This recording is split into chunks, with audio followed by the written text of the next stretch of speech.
The Tale of Two Prawns. Author unknown. Once there were two prawns. Their names were Justin and Christian.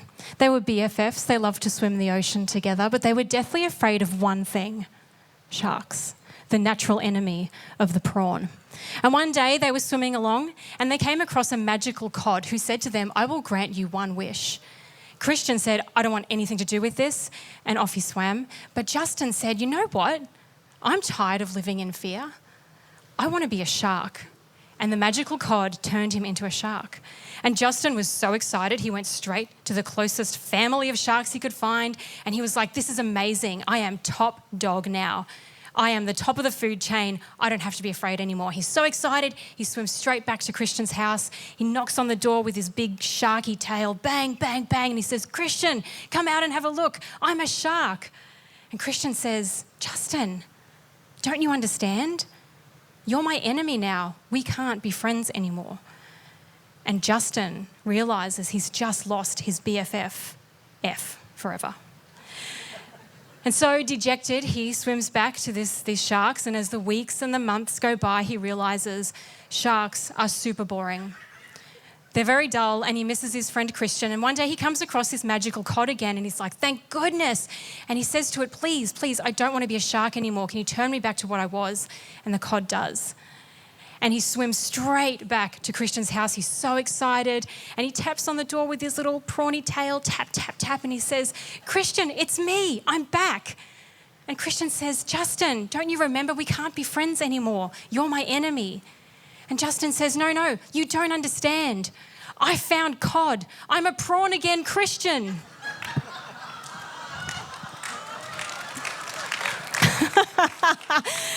Psych. It wasn't an amazing story with a moral. It was just a joke. And a really bad one, although judging by your response, you want more of that. Your feedback has been noted. I thought about this as a joke Sam and I heard, honestly, probably 20 years ago. And I remembered the punchline because we're in this second week, as Ruth said, of this series called A Thrill of Hope, which comes from the carol, "Oh, Holy Night." And we are talking about hope. We're talking about Jesus, talking about our stories. And I was thinking about what Jesus said about being born again, and I remembered that punchline. I could not remember any of the rest of it, and I said to my husband, "Do you remember that one about the prawns?" He goes, "Oh yeah, just on the prawn." Pulls it out of 20 years of memory, samples out the entire story. So yeah, I was thinking about Jesus talking about being born again, and I actually read it through because I couldn't quite remember the context he used it in. It's such a great story that I'm going to tell it to you again. So Jesus is talking to this guy, Nicodemus. Nicodemus is a Jewish leader, which means that he believes in God. He has been following the laws handed down by Moses to this point. And he says to Jesus, "You know what? I've been watching you. I see what you've done, and I've heard what you've said, and I conclude you must be who you say you are, the Son of God." And Jesus says to him, very cryptically, "To see the kingdom of God, you must be born again." And there's a message in that for Nicodemus, but it goes right over Nicodemus's head. And instead he says, "Well, how is that possible? How can I return to my mother's womb and be born twice?" Nicodemus must be awesome fun at parties. He's like super literal. So what Jesus was saying to Nicodemus when he said you must be born again is he was saying, "Nicodemus, it's great that you understand intellectually that I am who I say I am, but what is happening in here? Because something has to happen in here for you to actually have a relationship with me and then go on to heaven and be with God our Father. Something has to happen in here." And he actually goes on to say, so you could probably more literally translate born again as born from above. And Jesus goes on to sort of explain that what he's talking about is actually being born from God's Holy Spirit. And that whole idea of transformation, change, being made new on the inside, that's repeated all throughout the New Testament books and documents, which were all written after Jesus was around. And those authors all either talk about or quote Jesus saying those things, or they share their own experience of being changed and transformed. Because Jesus was actually about relationship, not rules. Nicodemus only knew the rules. He didn't know about the relationship part yet. If you had asked me 20 odd years ago, before I started coming to church, I don't know why anyone would do this, but if someone had said, "Hey Pauline, give me 3 words to describe Jesus," Rules would have been one of them. I would have said, Christianity, that is full of do's and don'ts, can and can'ts. I also would have said, boring. Like, who wants to sit in church for 2 hours on a nice Sunday morning? And I also probably would have said, not real. And I am fully aware, because I was there myself, that there might be people even sitting here who have some of the same thoughts or watching online. That's okay, I was the same. And I can't do anything about the boring. I'm so sorry. Maybe come back next week and it'll be better. But the other parts, when I first started coming to church, I didn't come for like spiritual enlightenment or some religious experience. I came because a cute guy was in a band and he asked me to come watch him play one Sunday night. And it was great, but it was also weird. And he invited me back the next Sunday morning, and that was even weirder, really. And so then, thankfully, he invited me back the following Sunday morning. The weird didn't end. It was still weird. I didn't know what to do sometimes. I didn't know what to do with my hands. I didn't know where to look. I felt awkward. So I fully empathise with you if you feel like that. But at that time that I was coming along to church in those first few weeks, I had a friend who was not happy about me coming. And I remember he said to me, you know, Pauline, Jesus is just a fabrication made up by a bunch of drunk fools. Yeah, and then he said to me, oh, you'll like this one even more if you like that one. He said, you know, Pauline, I always thought you were smart, but this is making me realise just how stupid and gullible you are. Oof, yeah. So when I was coming to church in those weeks, I had those words in my head. Like, it kind of made me a bit on guard. It made me a bit skeptical. I ran everything through this filter of, oh yeah, well, prove it. You say Jesus said that? Well, prove it. You say he died on a cross? Prove it. Where's the proof? Or you've got his words on a page. Do you know how old we were when my friend said this to me? We were 19.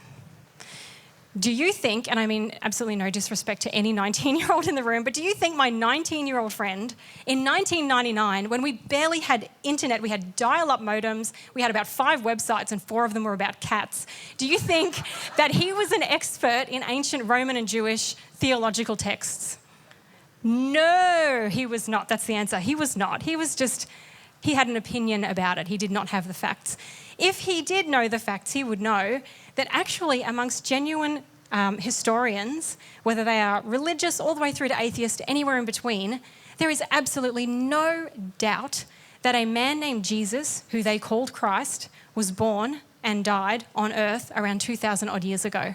There is no doubt. In fact, one of my favourite quotes comes from a guy who is an atheist historian. I think his name is Lud Gerdeman. I don't know if I'm saying that right. But he said this, and this is an atheist. He has no skin in the game to prove that Jesus is a real person. He'd be probably the opposite. But his quote is that Jesus was executed on a cross is an indisputable fact. Indisputable fact. He is part of our history. In fact, one of the most amazing things is that there is so much documentation about Jesus, considering he was born in a time where there was very little history written about anyone if you weren't an emperor.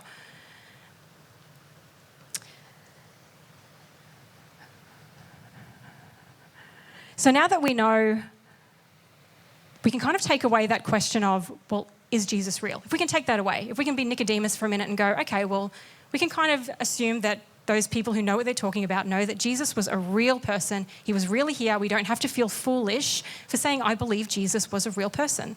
We can take that kind of out of the equation. So then what we have left is, well, what about what Jesus said when he talked about being born again, when he talked about being changed on the inside, when he talked about relationship? What did he mean by that? And what does that look like? And is it true? Well, I can only tell you that it was true for me. So when I was 19 and I was coming here, someone gave me a little book and it had 4 little books in it. And they were what we call the 4 Gospels: Matthew, Mark, Luke and John.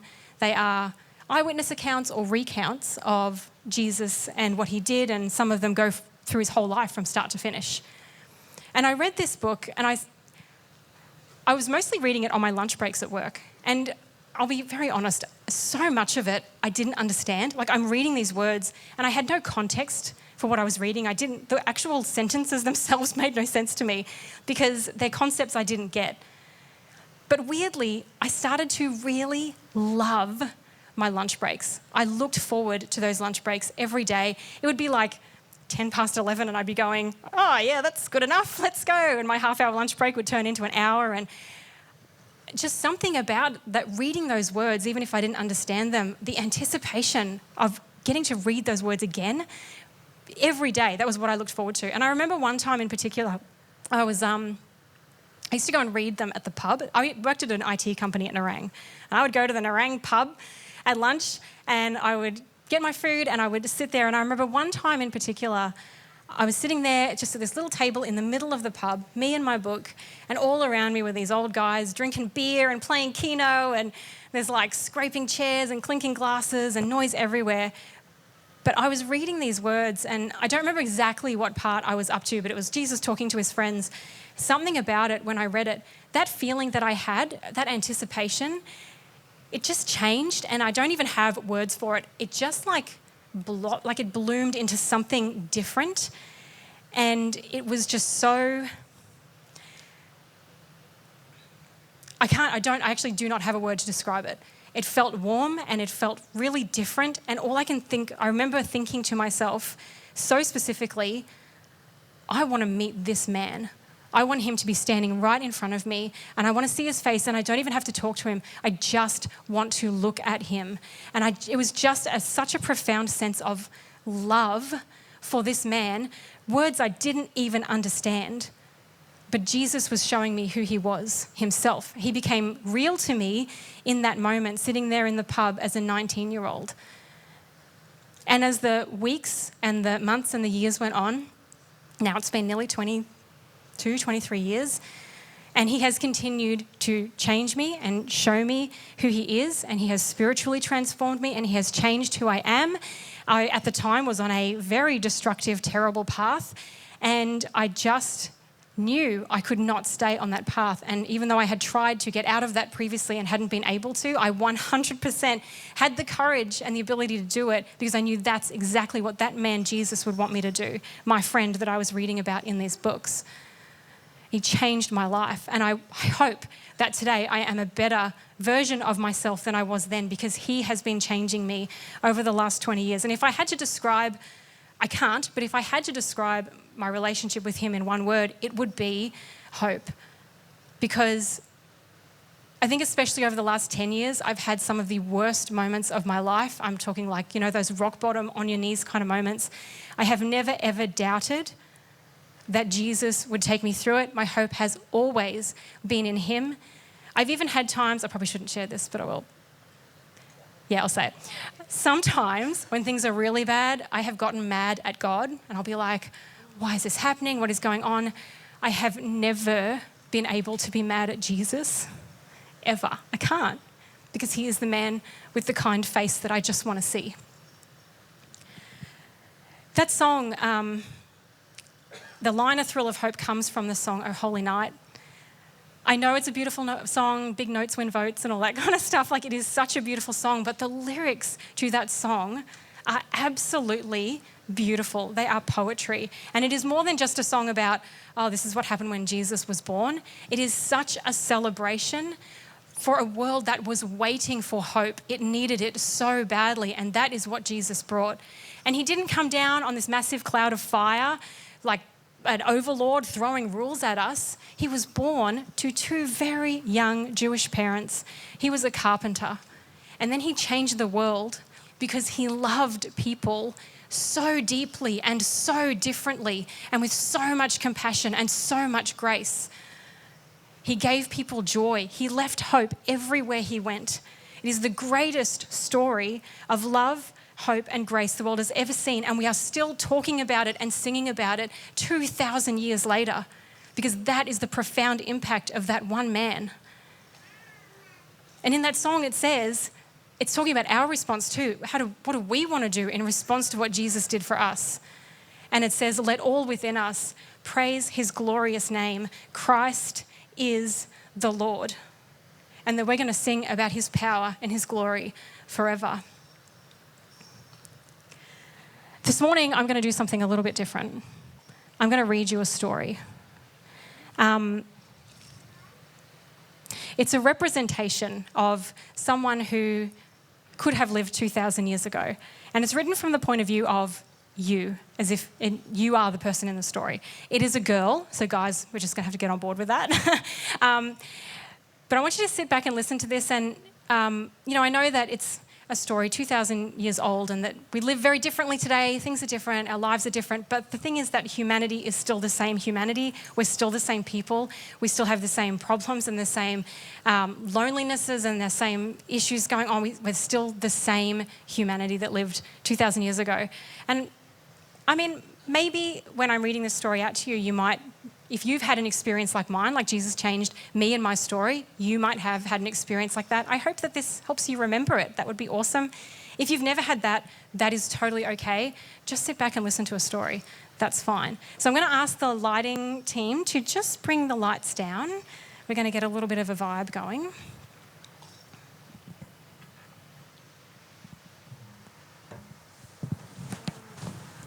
That's perfect. Thank you. All right, are we ready?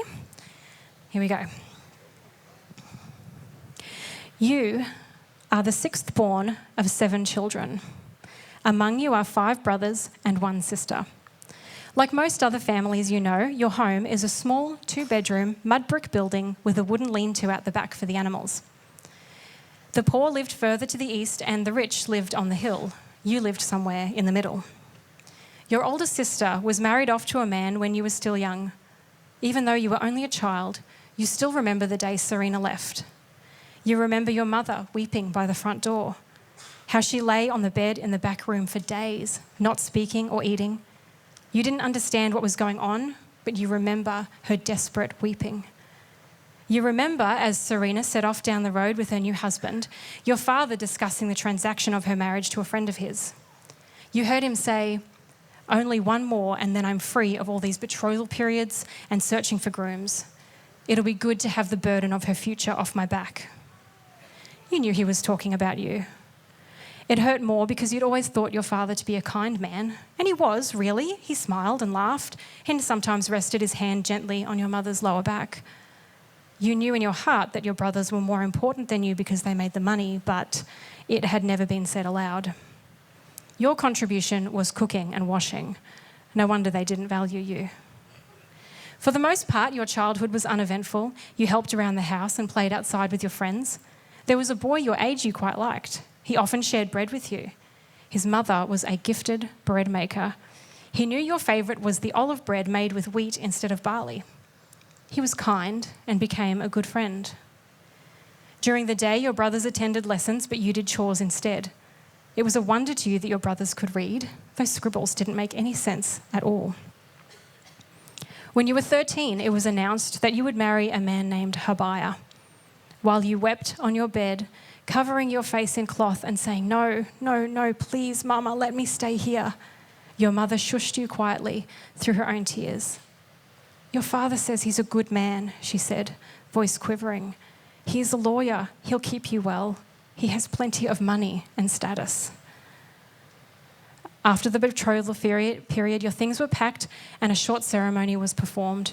You met Habiah for the first time on your wedding day. He was much older and had a smile that didn't touch his eyes. Your heart was pounding. This is not the way you wanted it. Why couldn't you marry the nice boy with the olive bread? When you left home, your mother didn't cry like she had with your sister. You heard your father telling her not to make such a scene this time. It hurt more to see her wave you off without a tear. You moved into Habiah's home on the expensive outskirts of a large city. It was much busier than your small hometown. The people seemed less generous, more tired and restless. You didn't know anyone at all. Life with Habiah was lonely. For the most part, he ignored you.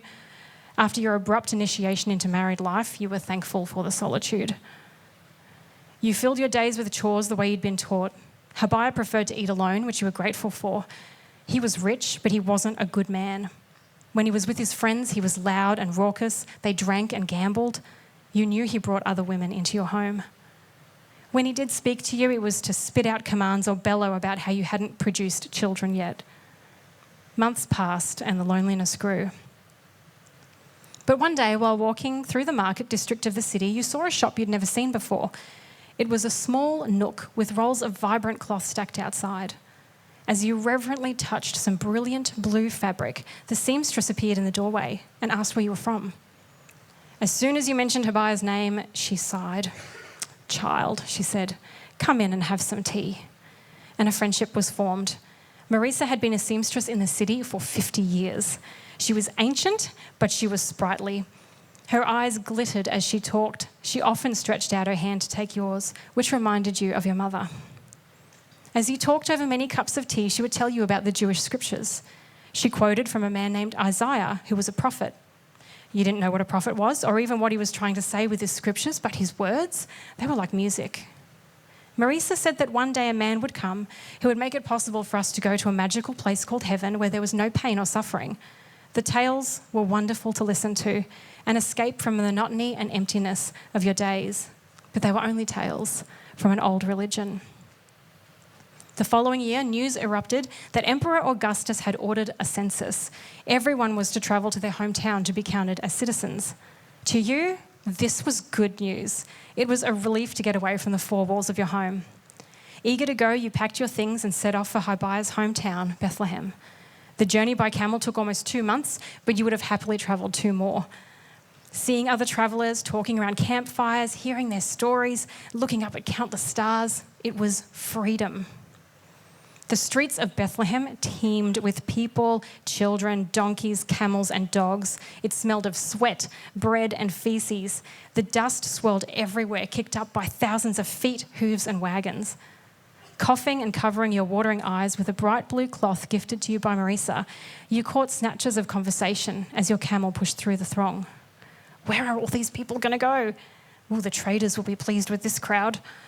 A little boy walking next to you tugs on your father's arm. Are we going to have to sleep outside the city again? He asks. You feel grateful and guilty that you and your husband had room at an inn. In fact, your husband had used his connections to secure a room each. Signing the census took many hours, even though your husband had used his status to jump the queue.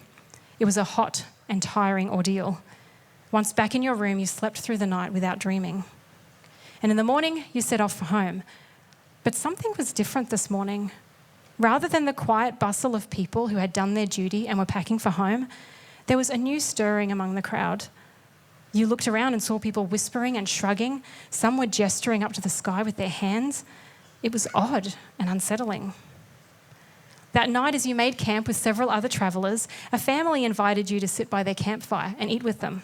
They had made a delicious stew, one of the best meals you'd ever eaten. The aroma alone made your stomach rumble.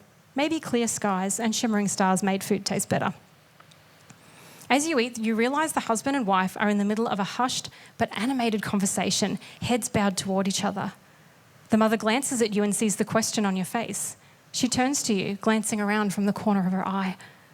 Last night, she says quietly, it's rumoured a baby was born who is a king. The father shakes his head slowly. King Herod is not going to be happy about that, he says under his breath. King Herod was known for his violent and jealous leadership. Ignoring her husband, the woman whispers, they say he's the son of God. There's been a prophecy he would come one day. Suddenly, the bread in your mouth turns dry. Coughing, you manage to swallow it and say, wait, you mean the prophecy from the man Isaiah? The woman looks surprised. Yes, she says, you know about the scriptures? Your stomach flips. This was what Marisa had been talking about, that a man would come who was more than a prophet. He would be God himself. Was Marisa right? Something inside you starts to hum, like the strings of a harp. A warmth begins to glow in your belly, and it's not the stew. I don't know if I believe this, the husband says, eyebrows raised. But people were talking about angels in the sky. He shakes his head again. The hum starts to fade. The warmth disappears. Angels? You're so disappointed. This is just more tales. Life is not that magical. Over the following years, you have 4 children. To your husband's immense and vocal disappointment, they're all girls. With each birth, he becomes more and more hostile towards you. He blames you for not having a boy to become his heir. He needs someone to take over the business. Then the worst happens. Your youngest daughter falls ill and passes away at 2 months old. You're devastated, cradling her tiny body and pleading for her life even as she lays still. But who is there to comfort you? Your husband doesn't seem to be grieving the loss of his daughter's short but precious life. It's not just your lost daughter who goes unnoticed. He never looks at your children. He's boorish and rude to them. When they try to get his attention, he swats at them like they're insects. After a while, they learn not to try. It's heartbreaking to watch. Then you have a son and another, and Habiah is finally pleased. You're allowed to eat with him sometimes at the table now, but never the children. So you raise your children with as much love as you can give them in a loveless home. You tuck them in each night and watch them as they sleep. You look in on your boys and wonder what this world will make of them. Will they grow up to be like Habiah, selfish, greedy, in love with money more than his own family? Your heart hurts to think about the future for your girls too. They'll most likely be married off at the same age as you were. Sometimes you can't stop the tears as you look at their innocence while they play together. They don't deserve the difficulties of the life ahead of them. At 14, your oldest daughter, Mara, is sent off to be married. It hurts more than you could have imagined. Now you understand why your own mother locked herself in a room for days to weep. You even understand why she locked her pain inside herself when it was your turn to leave home. It's too much, a kind of deep heartache that feels like being torn in two. Thankfully, the man your daughter is marrying seems kind. He shows your daughter affection and comes from a good family. She seems to genuinely love him. Still, when your daughter leaves, a part of you leaves too. It's too painful, and so you close it off. Years later, and now with 2 daughters married and a daughter and 2 young sons at home, you ask Habiah if you might visit your eldest daughter who recently had her own son. Surprisingly, he agrees. You pack for yourself and the children and set off. It's so freeing to be away from home. The children are delighted by the sights and smells of the towns you pass through. And your daughter is happy in her home in Judea. Your grandchild is a treasure. His soft nose, wrinkled face, and tiny puckered mouth like balm to your soul. You take the children into town where they begin playing with some of the local children. Makes you smile to see them so joyful. A few of the children's parents come over and usher the group to where a crowd is gathered.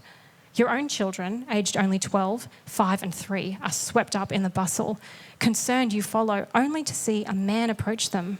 He kneels down to pick up one of the rocks the children are using to play jacks with. You watch carefully, but don't interfere just yet. Who is this man? He's nothing particular to look at. His hair is brown, his sandals are dusty. But there's something about him, something that makes you want to look a little longer. What you see as you watch is absurd. This man is playing with the children, laughing loudly as the children dissolve into giggles. They're crowded around him as he throws the stones in the air, laughing as he once again loses the game. You look at your 3-year-old boy. He's jumping up and down in excitement next to the kneeling stranger. He grabs a fistful of the man's hair and you gasp, leaping forward to move your son away before the man reacts.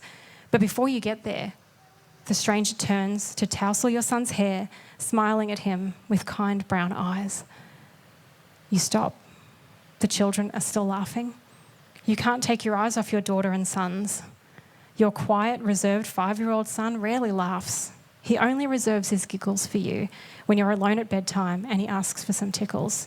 His laugh is so special, and this man is the first to hear it besides you. Some other men stride over to the children and begin talking loudly, waving at the parents to come take their children away and stop being a bother to the man. You realise this man must be someone of high rank. Why else would these men try to guard him from the townspeople? But what the man said next made everyone around him stop and stare. He stood to his feet and said loudly, "No, don't stop these children from being with me. Heaven belongs to such as these. I tell you for a fact that if you don't approach the kingdom of God the way an innocent child does, you won't ever enter." No one said a word. People glanced at each other, stunned. Others looked appalled. And no wonder, children were as important as dogs. They would be seen and not heard. They didn't have a voice. They didn't matter until they were old enough to be useful, if they survived that long. And yet this man, with the kind brown eyes, was saying the children were the ones worthy of going to a place called heaven. Your heart is pounding. This was the place Isaiah talked about. The man he prophesied about was supposed to be the Son of God. Transfixed, you watch the stranger hug each of the children, kiss them on the head and whisper something to them. Your children are beaming as they look up at him, their faces shining. His friends call his name. They call him Jesus. He raises a hand to them and turns to leave. As he does, he catches your eye and smiles at you, his eyes crinkling up at the corners. He steps towards you and your daughter and touches your grandson on the head as he lays in your daughter's arms. Peace be with you, he says quietly to the sleeping baby.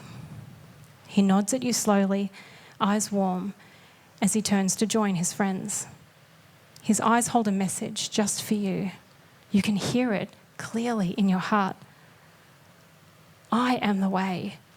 Have hope in me. And something inside you breaks open. It's like the sun splintering dreary clouds, lighting up the world around you, its warmth igniting something dormant. It's easier to breathe. The warmth in your chest is back but spreading, moving through each limb and flooding your heart with something new and bigger than you've ever felt. Something like joy rising in your chest, full of anticipation. It's a thrill of hope. And it all floods back. 30 years ago, during the census, this man was born to a girl the same age you had been, with little worldly fanfare, but celebrated by a host of angels from heaven as a glorious new morning broke. It was the beginning of a new time, a new way to live. This man was that Son of God. He was the one that was promised. Everything Isaiah said was true. He would bring peace and comfort to anyone who needed it. He would be mighty and humble. He would change the way you live, think, believe, and love. He would bring joy and hope to a weary world, a tired world that had been waiting for him and rejoiced on the day he was born. And you, your weary soul, lonely and broken, feels lighter. It breathes like the air is new. You close your eyes and let the feeling flow into your heart, deep into the tiny spaces, doors that you had closed.